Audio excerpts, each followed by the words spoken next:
వెంకటేశ్వర, నేనిక్కడి నుంచి వెళ్ళిపోమని ఎన్నిసార్లు చెప్పాను, కానీ నువ్వు నా మాట వినిపించుకోకూడదని ఒట్టు పెట్టుకున్నట్టున్నావు.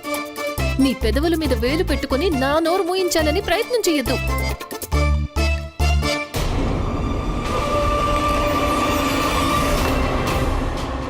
వైద్యపుత్రి కాంత,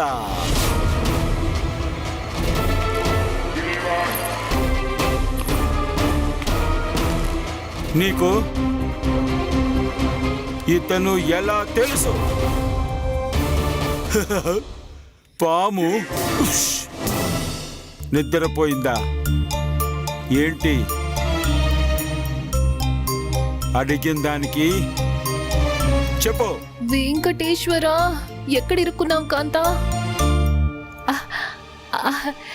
మీరు మీరు రండి రండి రండి.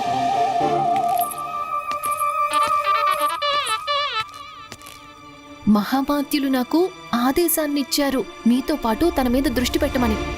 మహామాత్య గారు నీకు ఆదేశం ఎప్పుడిచ్చారు? వెంకటేశ్వర, అది రహస్యపు ఆదేశం.